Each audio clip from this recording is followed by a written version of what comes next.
오늘 우리는 이 16절, 17절의 말씀처럼 모든 성경은 하나님의 감동으로 된 것으로 교훈과 책망과 바르게 함과 의로 교육하기에 유익하니 이는 하나님의 사람으로 온전케 하며 모든 선한 일을 행하기에 온전케 하려 함이니라. 오늘 이 말씀이 입각해서 우리가 이 신앙이라는 것에 대한 이 3요소를 생각해 보고자 합니다.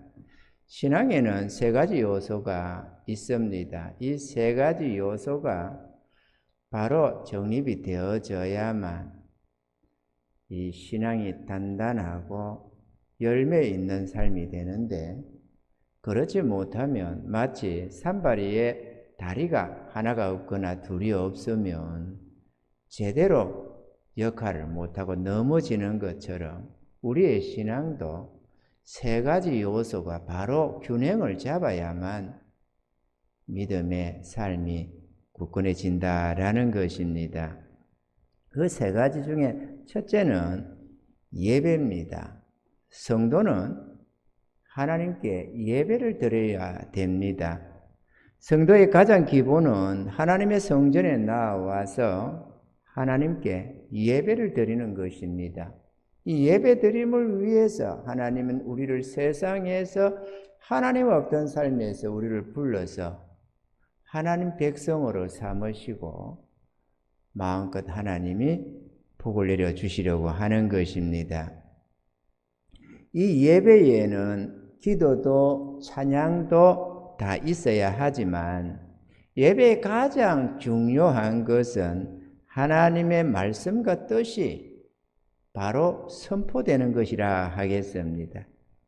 이 목회자는 주의 말씀과 뜻을 성도들에게 신실하게 증거하고 선포해야만 합니다. 설교에 예하도 간정도 필요할 수 있지만, 그러나 그 예하나 간정 또한 하나님의 말씀과 그 뜻을 전함에 있어서 이해의 도구로 사용되는 그런 은혜의 방편일 뿐이지, 어디까지나 하나님의 말씀과 뜻이 성도들에게 제대로 전달되는 것, 선포되는 것, 이것이 예배의 가장 중심이다라고 할 수가 있을 것입니다. 우리가 순종하는데 그 순종이 말씀대로 순종이 아니고 전하는 대로 순종하자는 것이 아니라 하나님이 우리에게 원하시는 그 뜻을 바로 이해하고 그 뜻대로 살아가는 것, 이게 바로 순종의 삶이라는 것이거든요. 그러니까 우리가 성경 이야기를 많이 한다고, 성경 단어를 많이 사용한다고 하나님 말씀이 아니고, 그 말씀 속에서 하나님이 우리에게 원하시는 뜻, 하나님이 우리에게 요구하시는 그러한 뜻을 우리가 바로 이해하고 그 뜻이 전달되어져야 하고 그것을 우리가 듣고 믿음으로 화답하고 순종해야만 한다 하는 것입니다. 근데 성도들의 길을 즐겁게 하고 마음을 기쁘게 하는 그런 설교가 많이 증거가 됩니다. 어느 시대나 그런 설교가 많이 있었는가 봅니다. 그러나 성도들의 길을 즐겁게 마음에 드는 그런 설교라고 해서 꼭 좋은 설교다라고 말을 할 수가 없다라는 것이죠. 시대적으로 어렵고 힘든 시대입니다. 성도들이 하나님 전에 나와서 구원의 말씀과 위로와 축복의 말씀을 듣고 힘을 얻는 것, 이것은 대단히 중요한 부분이기는 하지만,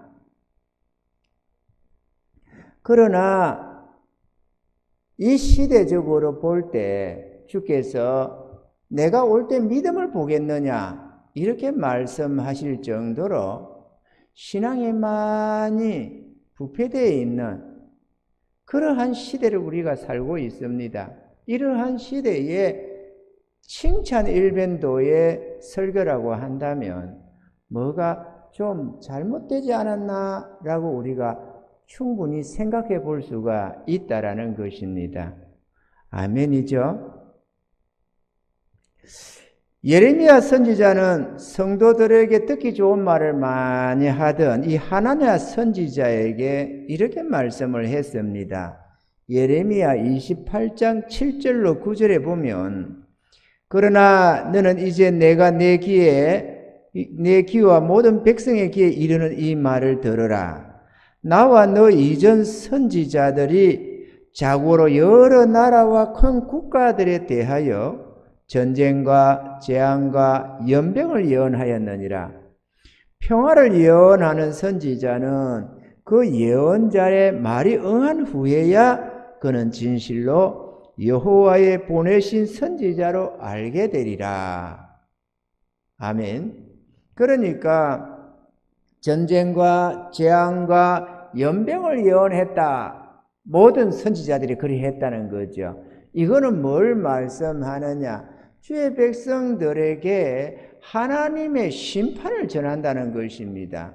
그러니까 이게 뭐의 심판을 전하느냐? 회개하라는 것이죠. 그 시대 어느 시대든지 참 신앙보다는 그렇지 못한 외적인 신앙, 외식하는 이러한 이것들이 항상 많이 있었기 때문에 그러면서도 그들은 자기가 하나님 백성이라고 생각하고 살아갔던 그러한 사람들, 그러한 백성들이 가득했기 때문에 그들에게 회개하라, 돌이키지 않으면 하나님의 심판이 있다라고 말씀을 했다는 것입니다.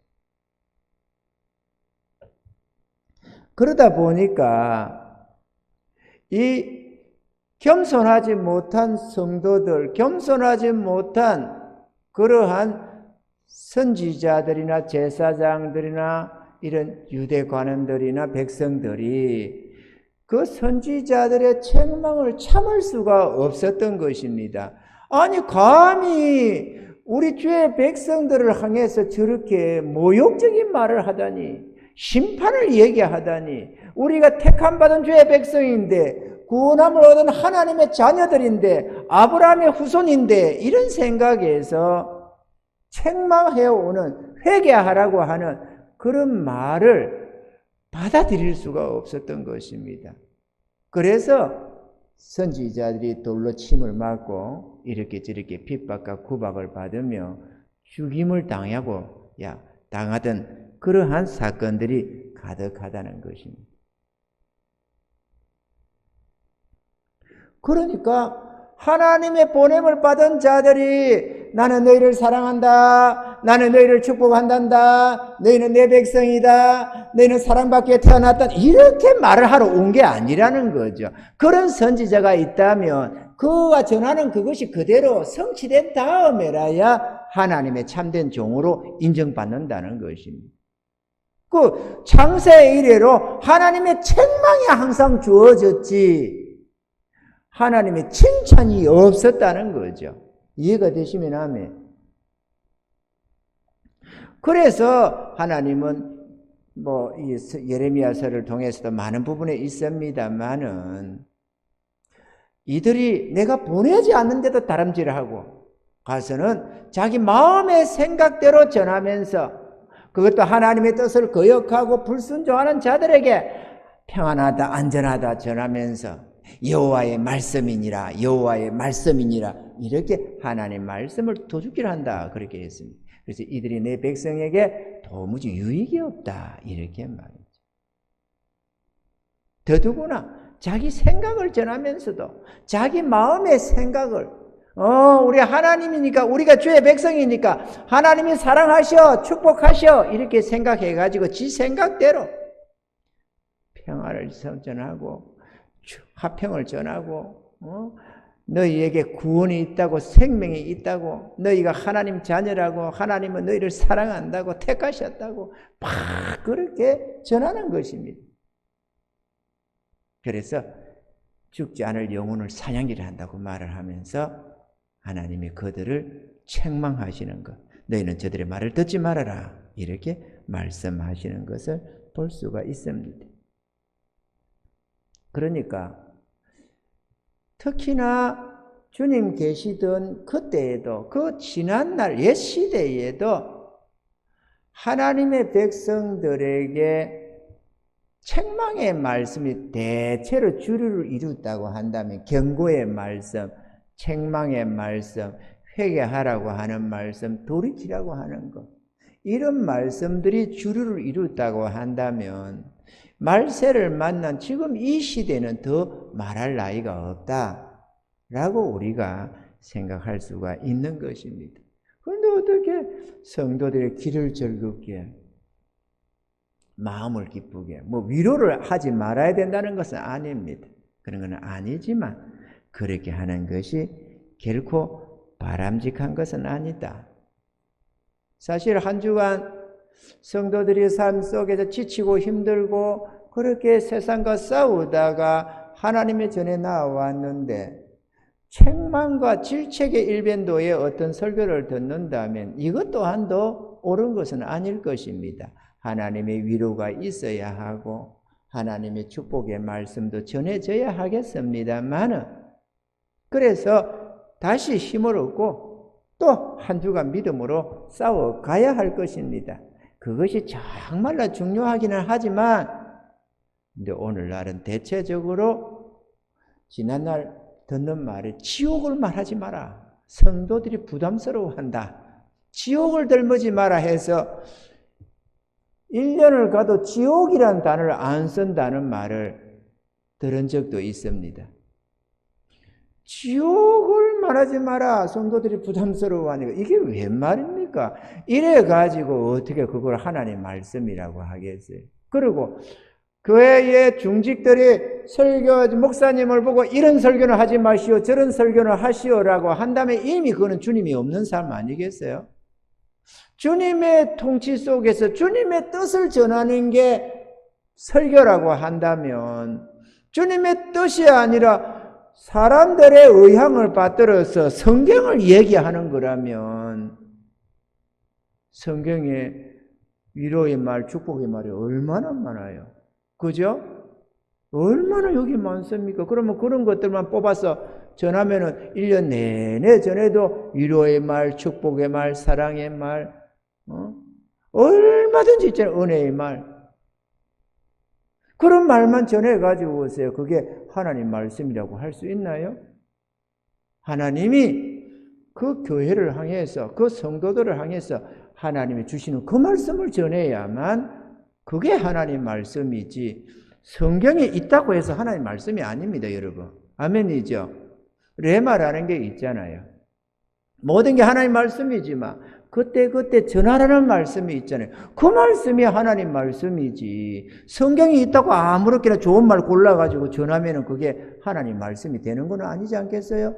오늘 하나님이 이들에게 회개하라고 지금 전 뜻을 주시고 있는데 그 목회자가 알아듣지 못하고 위로의 말, 축복의 말, 감사의 말을 찾아가지고 그거를 말씀을 풀어 전하면서 감사, 하나님이 여러분을 사랑하신다, 위로하신다, 축복하신다 하고 있으면 이거 거짓말 하는 것 아닙니까? 성경의 말씀은 맞지만 하나님의 뜻하고는 전혀 반대의 말을 하고 있을 수가 있는 것입니다. 이래 가지고서야 하나님 말씀을 전한다고 할 수가 없는 거죠.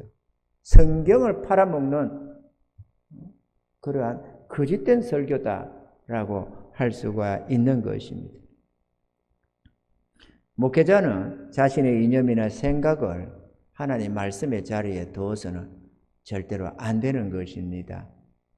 할렐루야. 성도들은 예배를 받으시는 하나님께 진실해야 합니다. 우리들이 드리는 예배는 예배를 받으시는 하나님의 뜻에 따른 예배가 되어져야만 합니다. 아멘이죠. 안식일을 기억하여 하나님이 정하신 규례와 법도대로 아침 소제, 저녁 소제를 드리는 것처럼 성도들은 주의 날에 하나님 앞에 나와서 낮 예배, 저녁 예배를 드리면서 하나님께 영광을 올려드려야만 합니다. 할렐루야. 성도들이 전날에 하나님 없던 삶에서 돌이켜서 이제 하나님을 섬기는 삶으로 하나님의 거룩한 백성이 되었습니다.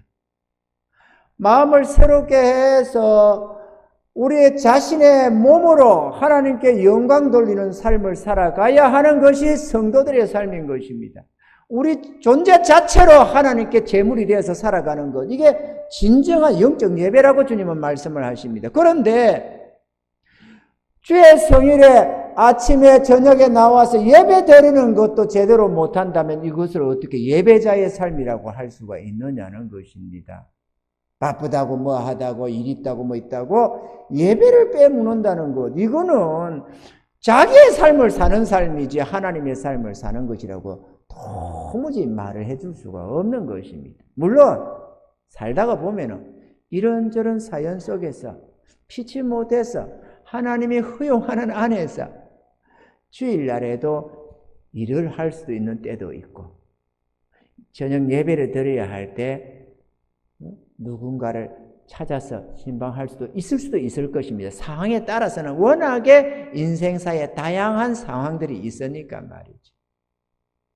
그렇지만 그런 것이 아니라 내 좋을 대로 내가 누구 사람 만난다고 무슨 모임이 있다고 무슨 중요한 거래가 있다고 뭐가 있다고 예배를 빼먹는다는 것은 이미 주를 섬기는 삶이라고 말하기가 좀 어렵지 않겠어요?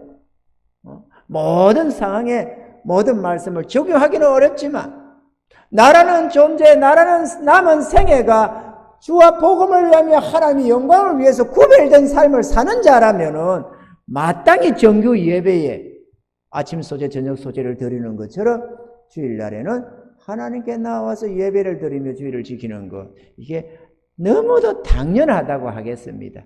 아멘이죠?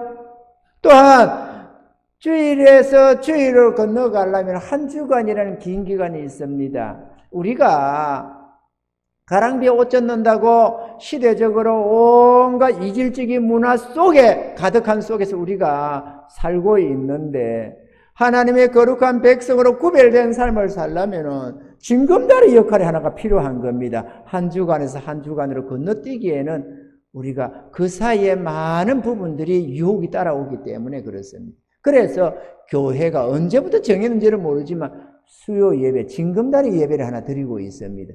이 수요 예배, 아니 주일도 아닌데 뭐 수요 예배 꼭 드려야 되나? 아닙니다.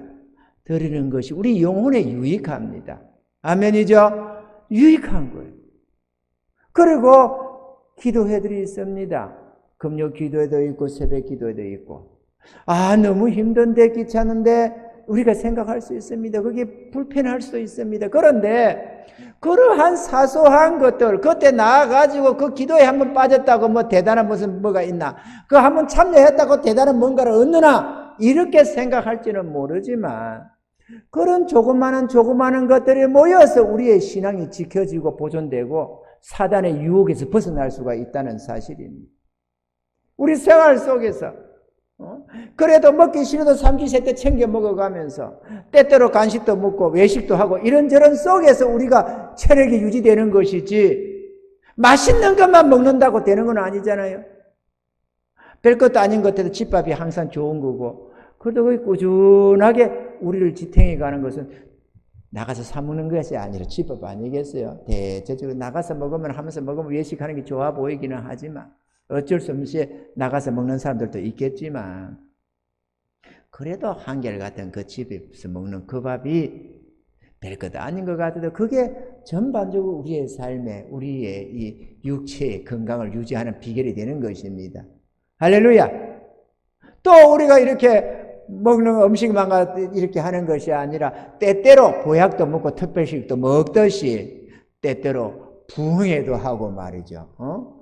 그렇죠? 부흥의 세미나 이런 것들도 있잖아요. 이런 것들을 통해서도 우리의 영혼을 바로 세워가고 우리의 흐트러져 가는 우리 자세를 바로 세워서 다시 재정립해서 저 천성을 바라보는 우리의 관점, 저 천성을 향해서 주파수를 맞춰가는 우리의 이 방향이 잘못됐는지 제대로 됐는지 다시 이렇게 나침판도 좀 새롭게 조정도 하고 이러면서 다시 천성을 향해서 나의 가는 걸음을 바로 가고 항상 그렇게 해야만 합니다.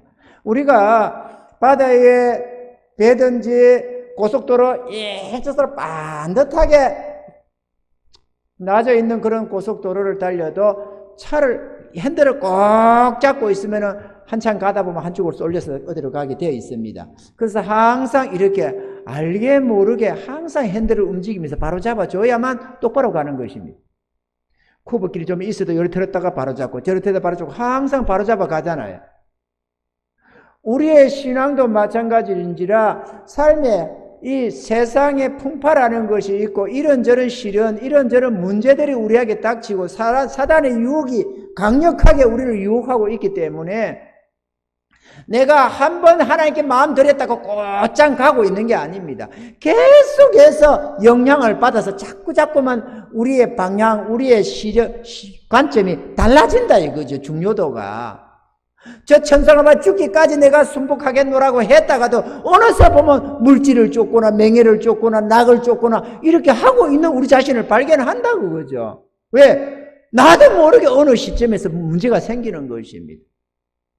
주와 복음을 위해서 사용하겠나라고 하던 어떤 물질도 가다가 보면 어느샌가 내 몸 치장하고 있다든지 어느샌가 이런저런 유혹이 와가지고 나의 관점을 바꿔놓는 경우가 생기는 것입니다. 그래서 항상 예배에 열중하고 기도 생활에 힘쓰고 하면서 나의 신앙을 항상 점검하면서 바로 세우는 것이 중요한 것입니다. 아멘이죠? 이 신앙의 나침판을 봐야 됩니다. 아무리 천하없는 나는 목사라도 내 신앙을 그냥 가만히 곧장 가지를 않습니다. 언제나 시야를 다시 바라보며 천성을 향해서 다시 목표를 세우고 방향을 돌리고 나의 관점을 다시 다잡고 하면서 계속해서 나침판 보면서 가는 것이지 천하없는 인류 향해서도 나침판 안 보고 곧장 가는 데가 어디 있습니까? 아멘이죠 여러분. 아무 생각 없이 별 생각 없이 그냥 한 달씩 두 달씩 석 달씩 1년씩 이렇게 살아버리면 어떻게 자기 신앙이 곧장 가고 있겠어요? 벌써 다른 데로 틀어졌지. 이미 문제가 생겨 있는 것입니다. 예배는 중요합니다. 할렐루야. 우리 하나님이 영이시기 때문에 신령과 진정으로 자기에게 예배하는 자들을 찾으신다고도 하셨습니다. 우리는 예배에 진실해야 됩니다. 우리는 예배자입니다. 아멘이죠. 세상 사람과 구별된 것은 우리가 하나님께 드리는 예배자다 그거 예배자. 영적인 예배자인데요. 영적인 예배만 예배입니까? 영적이 되려면 왜 이런 하나님 앞에 나와서 주의 전에 나와서 예배 드리는 예배자도 돼야지. 안 그래요? 영어로면 예배자라고. 나는 뭐 영적 예배자야. 꼭 왜 나야만 예배자냐. 내 삶 속에서 하나님이 생기면 되지. 이거는 또 잘못됐고 너무 또 치우치간 거 아니겠어요?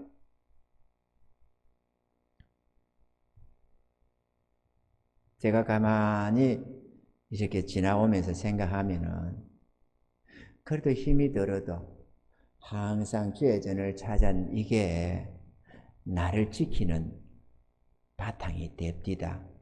그래서 새벽에 주님 앞에 나와서 기도하고 또 저녁에도 나와서 비록 많이 하든 적게 하든 기도하고 가고 항상 그렇게 뭐 집이 멀리 있든 가까이 있든 관계없이 저녁에 꼭꼭 나와서 예배 기도하는 것 이거 20년도 더 됐습니다. 저는 꾸준하게 주님을 찾습니다. 그래도 왜? 집에서 하면 안 되나? 물론 될 수 있죠. 그러지만 그래도 그런 조그마한 열심 내지는 하나님 앞에 바로 서 보려고 해서는 주님 앞에 바로 자세를 가다듬으려고 하는 그런 조그마한 노력들이 나로 하여금 탈선하지 않도록 잘못되지 않도록 크게 빗나가지 않도록 나를 세우는 밑거름이 되고 원동력이 되었습니다. 그리고 가만히 생각해 보면 결국 내가 바로 하겠다고 한 이 노력들, 조그마한 어떤 이런 것들이 오히려 나로 하여금 내 영혼을 안전하게 지키는 방편이 되더라고. 그러니 여러분, 귀찮다고 거절하면 안 됩니다. 아멘이죠? 불편하다고, 귀찮다고 그것을 이것도 등하냐고 저것도 등하냐고 이렇게 하다 보면은 이것 빼고 저것 빼면 빼대고만 앙상해가지고 열매 없는 신자가 되어버리는 것입니다. 영혼이 잘 되고 범사가 잘 된다고 했는데 영혼이 잘못되는 데서야 무슨 재주로 범사가 잘 되겠어요? 하나님 앞에 참된 예배자가 안 되는데 어떻게 범사가 잘 돼요? 잘 될 수가 없지. 아이고 목사님 그래도 나는 별로 그런 거 안 그런 것 같아도 돈 잘 벌고요. 건강하고요. 이럴 수 있어요. 그렇지만 돈 잘 벌고 건강한 게 꼭 영혼이 잘 되고 범사가 잘 됐다라고 할 수 있나요? 하나님 앞에 서볼 때는 그렇지 않을 수가 있겠지요. 얼마든지. 그러니 우리가 세상에서 잘 된다고 그게 잘 되는 게 아닙니다. 하나님 앞에서 내 영혼이 바로 서고 하나님 뜻 안에서 바로 서서 하나님이 기뻐하시고 즐거워하시는 우리 하나님이 영광을 받으시는 그 삶이어야만 잘된 삶이고 형통한 삶이지 그렇지 않으면 잘 됐다고 할 수가 없어요. 요셉처럼 주님의 뜻 안에서 살아가니까 보디발 장군의 노비 신세로 전락해도 하나님이 함께해서 행통했더라. 감옥에 가서 모함 당해서 들어가서 옥살이를 해도 하나님이 함께해서 행통했더라. 이러고 있잖아요.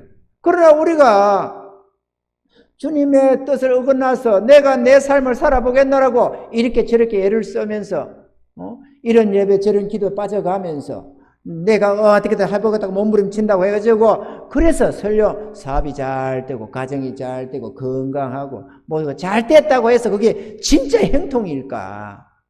얼마든지 아닐 수가 있는 것입니다. 우리는 하나님 진실해야 됩니다. 아멘이죠? 진실합시다. 진실한 예배자가 됩시다. 이거는 기본입니다, 여러분.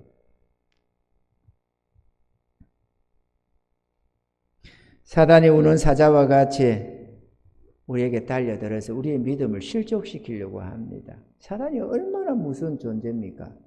그런데 내가 이 하나님의 전신갑주로 무장을 안 하고 그냥 눈 놓고 살면서 사단을 이길 수 있어요? 못 이겨요. 전능자가 차마 멸망하지 않도록 붙들어줘서 숨쉬고 사는 것이지 그나마 믿음 배반 안 하고 살 뿐이지 바른 신앙으로 쑥쑥 자라가기에 열매 맺는 삶을 살기에는 턱없이 부족할 수가 있는 것입니다. 하나님의 뜻은 우리들이 죄악된 이 세상을 추구하는 자신의 삶, 자신의 정욕대로 사는 사람들과는 구별되어서 하나님의 선하신 뜻 안에서 평안과 행복을 누리고 또 하늘나라를 위해서 애쓰고 수고하며 사단 권세와 싸우며 이 복음과 함께하는 삶을 살다가 천국 가서 영원히 존귀 영광을 얻는 것 바로 이것을 하나님이 원하신다는 것입니다. 할렐루야. 또한 성도들은 설교를 통해서 증거되고 선포된 하나님 말씀에 겸손해야 합니다. 예배를 드리는 성도가 하나님의 말씀을 듣기만 하고 실천하지 않는다면 그 사람은 도를 배반하는 자요 불순종의 자녀가 되는 것입니다. 하나님의 말씀이 선포되면 잘 듣고 이해하라고 주시는 말씀이 아니고 듣고 순종하며 따르라고 주시는 말씀이기 때문에 그런 것입니다. 아멘이죠? 우리는 주의 말씀을 듣고 깨달아 알았으면 믿음으로 화답하고 순종해야만 하나님께 영광을 돌릴 수가 있는 것입니다.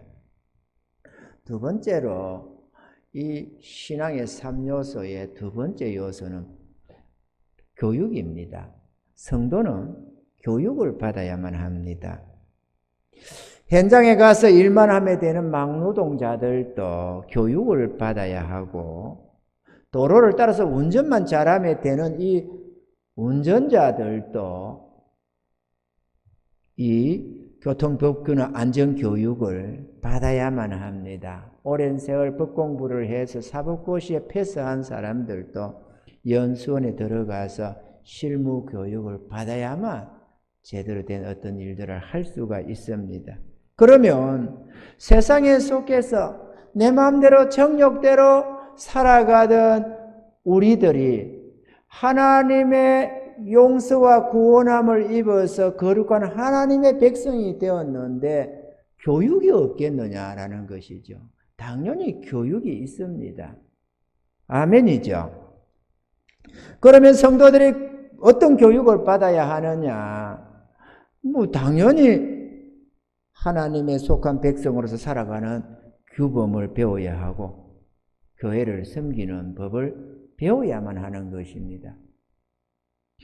이 교회에도 신앙생활에 관한 여러 가지 교재들이 있고 교육 프로그램들이 있습니다. 물론 우리같이 이렇게 조그마한 교회에는 제대로 갖출 수가 없기는 하지만 우리 교회에 꼭 있다 없다가 아니라 교회 안에는 다양한 교육 프로그램들, 교육에 관한 것들이 있다라는 것입니다. 저도 그렇게 하기를 바랍니다. 어느 정도 일정 규모가 되어가면 그렇게 하기를 원합니다. 우리도 최신적 교육도 있고 이런 게 있잖아요. 있는데 교회가 적고 사람이 없고 이러다 보니까 제대로 활성도 안 되고 해서 문제이기는 하지만 교육을 제가 논하기가 참 부끄럽습니다. 그렇기는 하지만 교회에는 있습니다. 새신자 교육 7주간 작게는 5주간 7주 혹은 10주 이런 새신자 교육반도 있고 중급이나 상급 이런 교육들도 있고 또 이 영성훈련 같은 것도 있습니다. 교회에는 이런저런 세미나도 있습니다. 다양한 교육들이 있는데 교사 교육도 있고 구역장 어떤 모임을 통한 구역 이런저런 공부들도 있을 수가 있고요. 직분자 교육도 있습니다. 또 신앙의 뼈대를 세울 수 있는 조직신학 공부를 한다. 또 교회를 체계적으로 교회 역사를 알아보는 세계 기독교 교회사, 한국 교회사 같은 한국 교회사, 세계 교회사 같은 이러한 책들을 통해서 공부를 하는 것도 상당히 유익하다고 하겠습니다. 제가 해보니까 세계 교회사를 통해서 이 기독교 2000년사에 내려오는 교회의 이 흐름을 보고 또 한국 교회사를 통해서 이 100여 년의 날아오는 우리 한국 교회사를 쭉 읽어가다 보면은 어떤 느낌이 오나 하면은 창세로부터 아브라함으로부터 신앙이 이렇게 쭉 이어서 기독교 교회사를 거쳐서 우리에게까지 이렇게 탁 오는 이 신앙의 흐름이 있다. 이렇게 뭔가가 크게 강물이 흘러서 시작 발언점부터 시작해서 지금 현재까지 오는 것 같은 이 신앙의 흐름이 보이는 게 있습니다. 그런 거 중요하잖아요. 우리의 뼈대를 형성하는 것들이 중요하거든요. 세계 기독교회사 모른다고 어떻나? 어떤 건 아닙니다. 한국 기독교회사가 어떠면 모르면 어떻나? 몰라도 될 수 있어요. 그러나 그런 것들이 다른 것들은 바삭하게 세상 것에 별의별 걸 다 알면서 정작 교회가 어떻게 되고 우리 한국 교회 안에서 신앙이 어떻게 변질되어 왔는지 이런 것도 알 필요가 있을 것 아니에요. 그렇게 보면서 일제시대에 신앙이 어떻게 변질되고 2차 대전 우리가 6.25 사변 터지고 나서 어떻게 되고 북한이 어찌 되고 남한이 어찌 되고 우리 한국 교회 안에서 어떻게 변질되어 왔다는 것, 자유주의가 어떻게 판쳐 왔다는 것 이런 것들을 보는 게 중요하거든요. 뿐만 아니라 좀 부족한 부분들은 청교도 신앙을 본다든지 미국의 복음주의 신앙을 본다든지 이 근본주의 신앙이 어떻게 됐다든지 청교도들이 어떻든 이런 것들을 보면서 신앙이 이래가지고 이런 참신앙들이 시대를 이렇게 쭉 흘러서 지금까지 왔구나 이런 것들이 볼 필요가 있습니다. 할렐루야. 그래서 이런저런 것들이 자리 잡아가면서 신앙이 이 뼈대가 견고해지는 겁니다. 조직신학도 마찬가지예요. 조직신학 그거 우리가 신학생도 아닌데 뭐한테 필요하냐? 그래도 그게 그렇지가 않잖아요. 우리 교회도 조직신학 몇 번 했습니까? 한 3번 정도 했나요? 한 2-3번 지금까지 해온 것 같아요. 조직신학을 통해서 신앙의 뼈대를 형성하는 겁니다. 그거 중요한 거거든요. 또 신약, 구약, 성경 공부도 있잖아요. 그래서 구약 체계적으로 신약도 이렇게 해서 쭉쭉 살펴보면서 이렇게 전반적으로 살펴보는 그런 교육들도 있다 이거죠. 공부도. 이렇게 다양한 교회 안에 공부들이 있습니다. 그것만 있습니까? 어머니 학교, 아버지 학교도 있습니다. 이 아버지 학교, 어머니 학교, 이거는 신앙적 인격 훈련 아니겠습니까? 이런 걸 통해서 아버지는 한 가정의 가장이요, 한 아내의 남편으로서 아내를 어떻게 하며 자식을 어떻게 대해야 하는지를 깨닫고는 자신의 그동안 잘못된 어떤 생각들과 잘못된 행동에 대해서 후회하며 가슴 치며 통해 자복하는 자들이 얼마나 많은지 모릅니다. 또 어머니 학교를 통해서 그냥 내가 애 낳고 사는 한 가정주부지하고 지 맘대로 이렇게 살아오다가 그렇게도 잘못하는 줄도 모르고 살다가 어머니 학교 같은 걸 보면서 내가 이게 옳은 것이 아니었구나. 성경적으로 하나님의 교훈 안에서 아버지로서 어머니로서 남편으로서 아내로서 자기 자신을 한번 돌아보는 겁니다. 그리고 바른 지식, 바른 관점들이 생기니까 그때서야 회개의 눈물을 흘리며 자녀들에게 용서도 구하고 아내나 남편에게 참의 눈물도 흘리고 그러는 것 아니에요. 그래서 포악했던 남편들도 바뀌고 잔소리 많고 뭐 하던 아내들도 바뀌고 사람이 바뀌어지면서 새로운 인생, 새로운 가정을 세워가게 되는 것입니다. 이것들이 다 교회 교육 아니겠어요? 교육이 없이 어떻게 스스로가 다 깨닫습니까? 이런저런 교육을 통해서 우리의 지식이 새로워지고 우리의 삶의 관점이 바뀌어지고 그렇게 되는 겁니다. 세상에 속할 때야 내 정욕대로 내 만족대로 살아가는 삶이니까 아무렇게나 살아가잖아요. 부모가 말한다고 듣기를 해요. 누가 말한다고 듣습니까? 아내가 말한다고 듣겠어요? 남편이 말한다고 듣겠어요? 자식이 말한다고 듣겠어요? 안 듣지. 지 좋을 대로 살지. 말 안 들으면 기분 나쁘면 마음대로 소리 지르고 마음대로 주먹질 두르고 마음대로 행동하고. 그런데 이런 교육들을 통해서 바르게 사는 것, 옳은 것이 뭔지 알아가지고 스스로 부끄러움을 느끼고 회개하고 돌이키고 바르게 잡혀가는 것입니다. 이런 것이 교육의 힘인 것입니다. 또 결혼을 앞둔 젊은 청년들, 나이 들어서 어른이 됐으니까 결혼하면 되지 뭐 좋아하고 사랑하면 결혼하지. 그게 아니라는 것입니다. 결혼을 함에 있어서도 교육이 필요하고 결혼을 위한 준비들이 필요한데 결혼 준비하는 것이 무슨 예물 준비하고 살림살이 준비하고 집장만 하고 그게 아니다 그거죠. 그거는 차라리 안 해도 되는데 결혼에 있어서의 교육은 필요하다는 것입니다. 제가 보니까 이 갓피플 명품 결혼 예비 학교라는 것도 있습니다. 이 온라인 교육하는데요. 3주간 코스로 1위는 7만 원, 2위는 14만 원 이렇게 3주간 코스로 하는 것도 있습니다.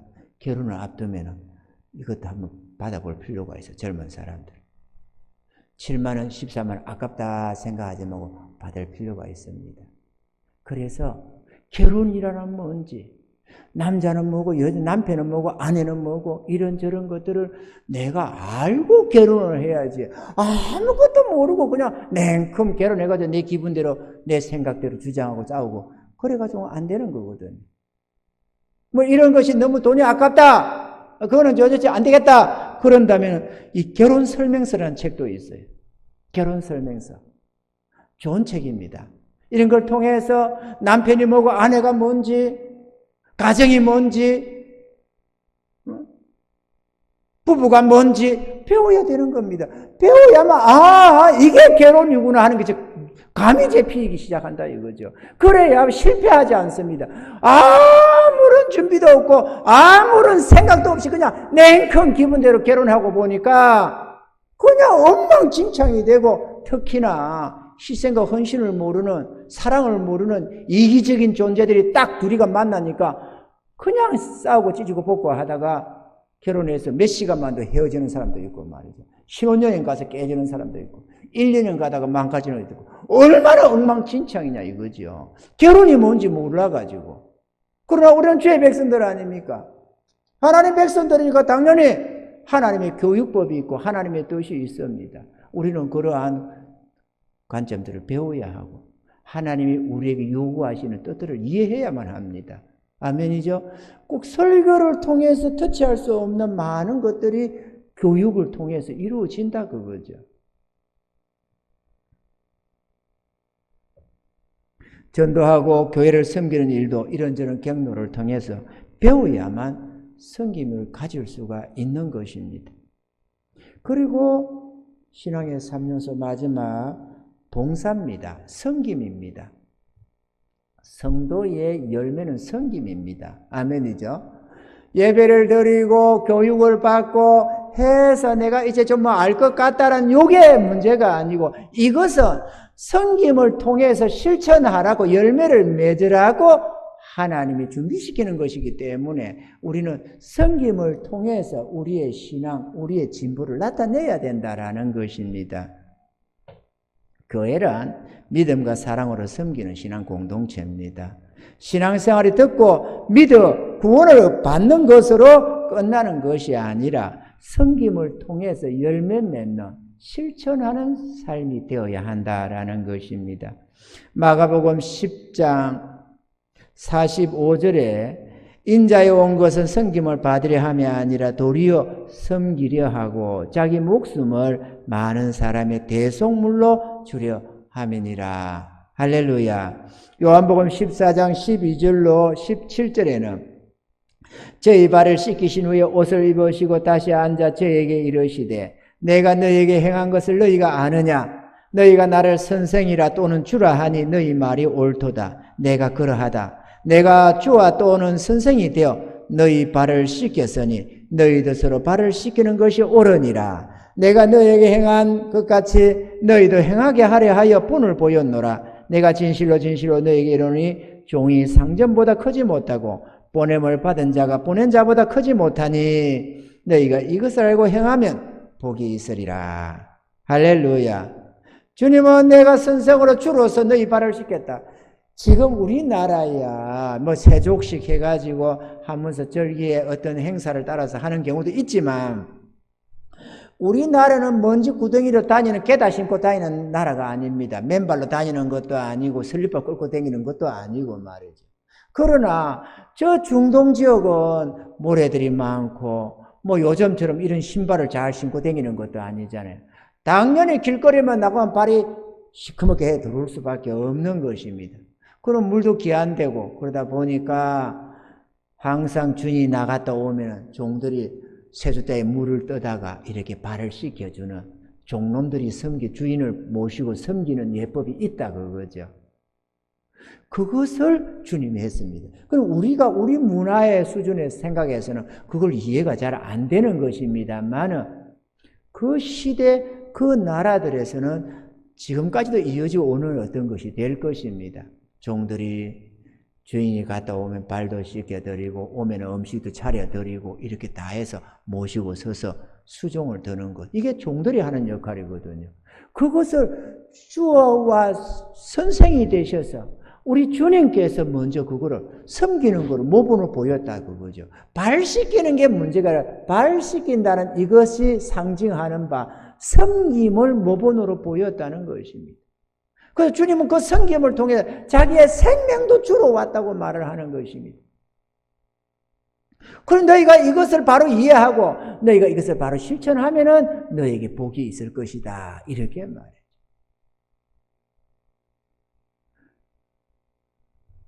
우리가 주님 가신 그 길을 따라가는 제자들입니다. 우리 주님이 앞서서 섬김을 통해서 모본을 보이며 그 길을 가셨는데 제자들이라고 하면서 주님을 따른다고 하면서 주님을 섬기고 가신 주님을 따라가는 게 아니라 팔짱 끼고 다니고 나는 희생하기 싫어. 나는 봉사하기 싫어. 나 그런 거 귀찮아. 나 관심 없어. 이렇게 하면서 내가 바른 신앙이라고 말을 할 수가 없다는 것입니다. 아멘이죠? 전날에는 나를 위하는 삶이었으니까 나의 만족을 위해서 하니까 남 앞에 굽신거릴 필요도 없고 남에게 인정받으려고 할 필요도 없고 뭐 내 만족을 위하면 되니까 귀찮으면 안 만나고 뭐 사귐도 안 나가고 봉사도 안 하고 섬김도 안 하고 내 마음대로 살았지 그때는. 그러나 이제는 주님을 따라서 섬김의 삶을 살게 하기 위해서 주님이 앞서 본을 보여 갔다고 그거죠. 그리고 그거는 우리의 열매 맺는 삶입니다. 그런데 내가 신앙생활 자유롭게 한답시고 교육도 안 받고 섬김도 안 가지고 그렇게 내 마음대로 신앙생활을 한다고 하고 있으면 자기 딴에는 믿음 좋다고 할지 모르지만 그게 어떻게 제대로 된 믿음이 되느냐고 그거죠. 주님은 열매 맺지 못하는 나무는 다 잘라 불에 태워버린다 라고 말씀을 하는 것입니다. 이해가 되시면 아멘. 우리가 이 사랑과 섬김을 통해서 이런저런 수고를 할 때 그것이 우리의 열매가 되고 그것이 주님 앞에 칭찬이 되고 그것이 장래의 상급이 되어서 우리에게 돌아오는 것입니다. 우리는 해야만 합니다. 우리의 가치관이 나의 만족이 아닌 주를 위하며 복음을 위하며 타인을 섬기는 삶이라는 것, 이것이 우리가 추구해야 할 가치관이라는 것을 우리가 이해를 해야 됩니다. 아멘이죠? 전날에는 물질도 시간도 모든 것을 나를 위해 사용하는 것이었지만 이제는 주와 복음을 위한 삶이기 때문에 물질이 영혼 구원을 위해서 사용되어야 하고 하나님의 영광과 뜻을 이루기 위해서 쓰여져야 하고 여기에 가치를 둬야 하는 것입니다. 전날에는 나의 만족을 위해서 모든 것이 사용되었다면 이제는 주님의 기쁘심을 따라서 사용되어야만 합니다. 그게 진정 의미가 있고 영원한 가치가 있는 것들입니다. 주님은 당신을 위해서 우리 보고 그렇게 섬기라고 하는 게 아닙니다. 우리 자신이 잘 되라고 영원히 복받으라고 하시는 말씀이니까 주의 말씀을 국회에서 그러면 교회에다 싸다 바치라고 이런 식으로 정욕적인 생각을 해서는 안 됩니다. 아멘이죠? 우리 주님이 돈 챙겨 가시겠어요? 우리가 열심히 낸다고 해서 주님이 그거 하나면 가져갈 수 있습니까? 우리가 죄를 지은들 주님께 무슨 영향을 미치며 의를 행한들 주님께 무슨 영향을 미치겠습니까? 우리에게 복받으라고 우리가 잘 되라고 주님께서 그렇게 인도해 가시는 것입니다. 우리 주님은 이렇게 말씀했습니다. 주는 것이 받는 것보다 복이 있다. 할렐루야. 섬김의 시작은 주님의 몸된 교회와 가정에서부터 시작돼야 합니다. 교회와 가정을 섬겨 자신에게 주신 직분과 사명에 충성하고 아름다운 열매로 하나님께 영광을 올려드려야만 합니다. 마태복음 5장 13절에서 16절에는 이렇게 말씀합니다. 너희는 세상의 소금이니 소금이 만일 그 맛을 잃으면 무엇으로 짜게 하리요? 후에는 아무 쓸데없어 다만 밖에 버리오 사람에게 밟힐 뿐이니라. 너희는 세상의 빛이라. 산 위에 있는 동네가 숨기지 못할 것이요 사람이 등불을 켜서 말 아래 두지 아니하고 등경 위에 두나니 이러므로 집안 모든 사람에게 비치느니라. 이같이 너희 빛을 사람 앞에 비치게 하여 저희로 너희 착한 행실을 보고 하늘에 계신 너희 아버지께 영광을 돌리게 하라. 아멘. 성도는 빛과 소금으로 자기의 가정과 섬기는 교회를 섬겨야 하는, 또 자기 가정에 선교사로 파송된 이런 선교사와 같습니다. 그러면 성도는 자기 가정에서 또는 자신이 속한 사회에서 교회에서 이 빛과 소금이 되어야 하는데 소금이 뭡니까? 소금은 맛을 내는 조미료 중에 조미료입니다. 그죠? 소금이 없으면 무슨 맛이 나느냐? 닭의 흰자위가 무슨 맛이 있느냐? 이렇게 하듯이 소금이 적당하게 배합이 되어야 들어가야만 맛이 납니다. 성도는 가정에 소금 역할을 하는 것입니다. 구원받은 성도들이 나 구원받았다고 집안 식구들한테 예수 믿으라 말로 가지고 하는 그게 문제가 아니고 하나님이 진짜 원하는 것은 소금이 되어서 가정이 살맛 나는 가정이 되도록 만드는 것, 이게 하나님이 진짜 원하는 것입니다. 이게 성도들의 열매입니다. 예수 믿는 성도들의 가정은 평안해야 되고 행복하여야 합니다. 할 수밖에 없습니다. 하나님의 뜻대로 나아가면. 왜? 맛을 내는 것이니까. 죽겠다, 힘들다, 못 살겠다. 이거는 성도들의 가정에서 나올 말들이 아닙니다. 성도들의 가정에는 감사하다, 고맙다, 사랑한다 이런 말들이 나와야만 정상적인 가정인 것입니다. 우리가 하나님의 뜻 가운데서 살면, 바르게 살면, 그래서 우리의 행실이 옳아서 빛과 소금이 되어 살면은 당연히 나 자신 안에도 평안과 행복이 있고 내가 속한 가정에도 가족들도 그 열매를 따먹게 되어 있습니다. 빛죽은 게살구라고 길은 홍시 같은 이 대봉감 같은 거 달려서 빨개 파란 거는 말할 것도 없고 빨개 노래지면 맛있어 보입니다. 근데 탱글탱글해 맛있어 보이는데 막상 떼어서 탁 한번 물면은 떫어서 입안이 그냥 떫어서 도대체 맛있지는 못합니다. 그런데 이게 소리도 좀 맞고 시간이 지나가면서 약간 숙성이 되고 고라지면은 모양새는 쭈글쭈글한 것 같고 좀 모양이 좀 그렇게 빠지기는 하는데 이게 먹으면 꿀맛 아니겠어요? 얼마나 맛있어요? 진짜 맛있죠? 마찬가지로 성도들이 겉모습이 좋다고 좋은 게 아닙니다. 성도가 마치 세상 사람들이 산전수전 깨끗하듯이 이런저런 하나님의 연단과 시련 속에서 이런저런 교육 속에서 제대로 성화가 되어져 가면 맛난 소금이 칠해진 것처럼 잘 익은 연시처럼 맛이 나는 겁니다. 내가 그 열매를 맛을 봐도 맛있고 나에게 속한 내 가족들이 아내나 남편들이 먹어도 그 자녀들이 먹어도 맛있는 겁니다. 아내가 예수를 바로 믿으면 그로 말미암는 열매들이 아름답습니다. 그래서 남편도 행복해지고 자녀들도 행복해지는 것입니다. 이게 예수 믿는 자들의 신앙의 척도다라고 할 수 있습니다. 예수를 믿는다고 자기는 잘 믿는다는데 가정이 개판이 되면은 그거는 절대로 똑바른 신앙이 될 수가 없습니다. 바른 신앙이 되면 가정도 똑바르게 되어 있습니다. 아멘이죠? 아니 생각해 보세요. 한 어느 가정에 빛이 딱 비쳤는데 집안이 컴컴하다. 그게 말이 안 되는 거다. 그건 빛이 아닌 거지. 빛이 빛구실을 제대로 못하거나 또 소금이 있는데 도무지 맛이 안 난다 음식이. 그런 말이 안 맞지. 소금이 안 들어간 거지. 맛있는 소금이었겠지요. 소금은 여는데도 도무지 맛이 안 난다. 그건 이상한 것 아니냐고. 그래서 가정에서 믿는 성도가 있으면 그로 말미암아 그 자신과 가족들이 그 열매를 누리는 것입니다. 아멘이죠. 성도가 빛이 되면은 가정에서 가족들이 이렇게 저렇게 자기 좋을 대로 세상에 속해서 살아가다가도 가만히 보면서 저거 참 아름답다. 참 착하네. 그 진실되고 착한 예수 믿는 그들의 그 믿음을 보면서 그 마음을 보면서 마음에 깨달음이 있고 회개하는 마음이 생기고 하는 거예요.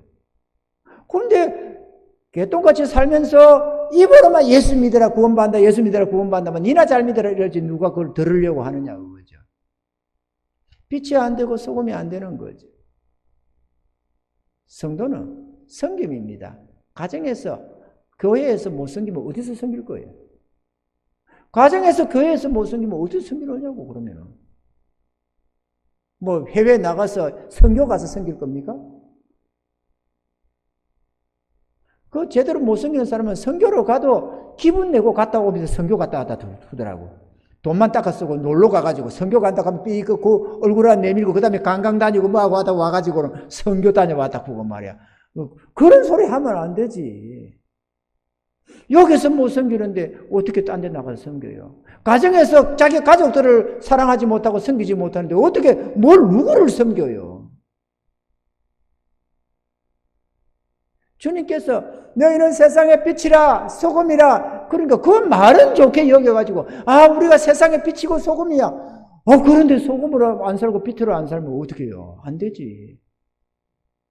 성도는 소금은 자기를 녹여서 희생해서 맛을 내는 것 아니겠어요? 소금이 딱 들어가면 녹아야만 맛이 전달돼 갑니다.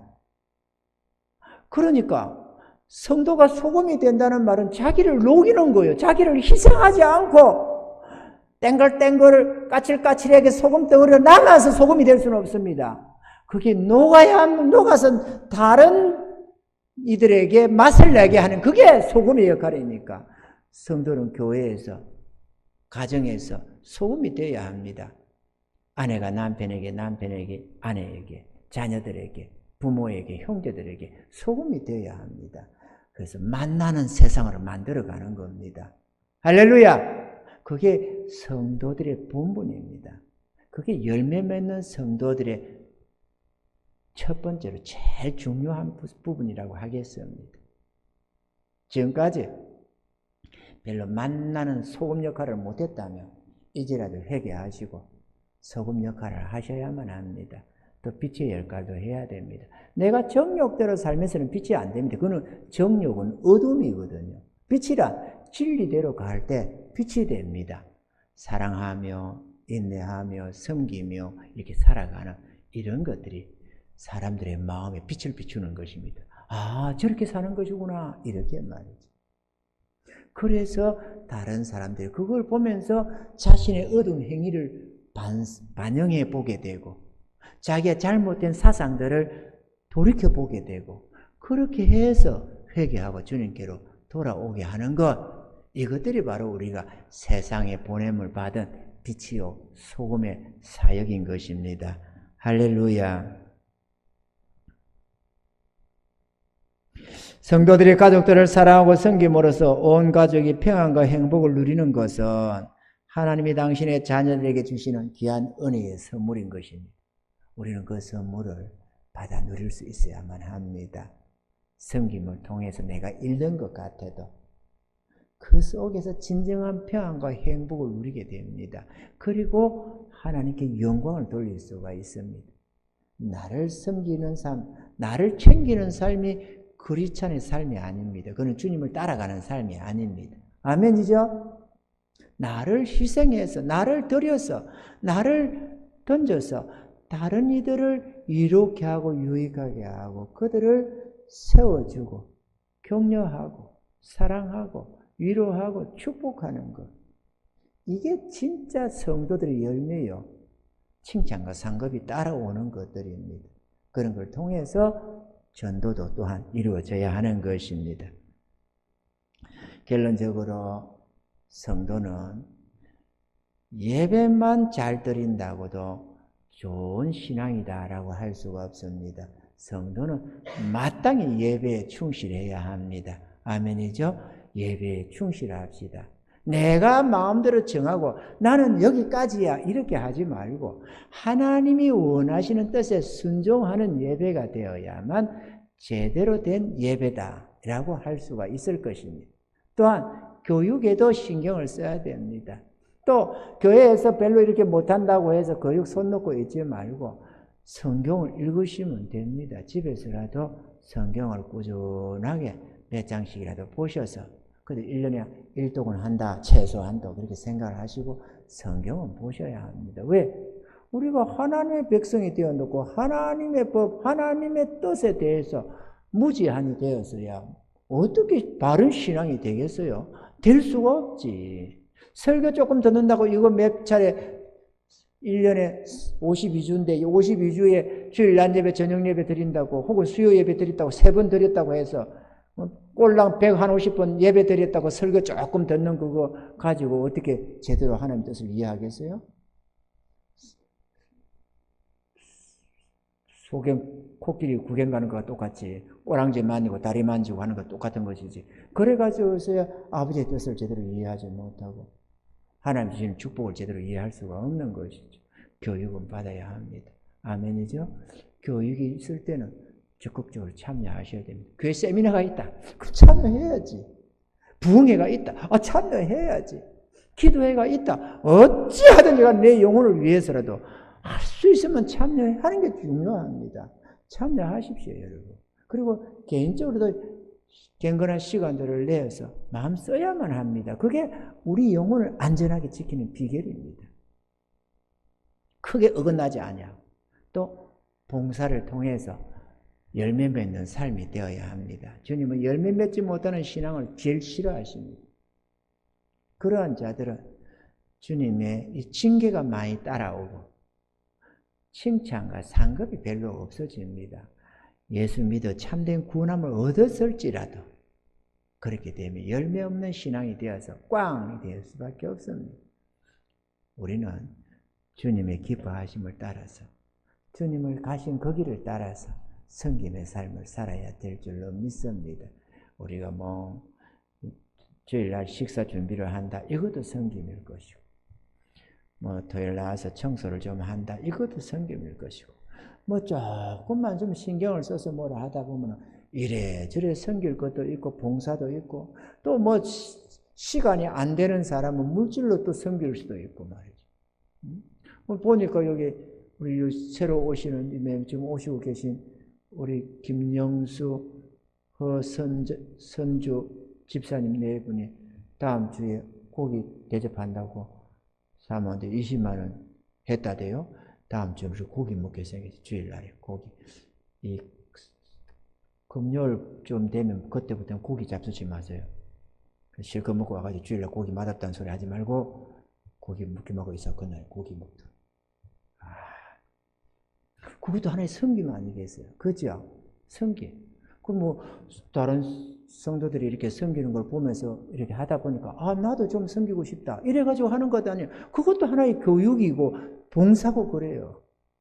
시간이 없으면 돈으로도 하고 돈이 없으면 몸으로도 때우고 또 그것저것 아니면 또 기도로 또 힘써서 중보기도도 하고 우리가 할 게 많이 있지. 왜 없겠어요? 그게 열매인데 또 그게 하나님께 칭찬받고 사랑받는 비결인데 해야 합니다. 귀찮다고 이것도 안 하고 저것도 안 하고 이거 손에 저거 손에 따져가면서요. 섬김 자체가 손해보는 건데 외적으로는 손해, 내적으로는 이익. 그게 우리 하나님 백성들이 가는 걸음길이고 주님 가신 길인데 내가 이익 챙기면서 어떻게 신앙생활을 해요? 섬기면서 살아야지. 할렐루야. 섬기라고 부름받은 거거든.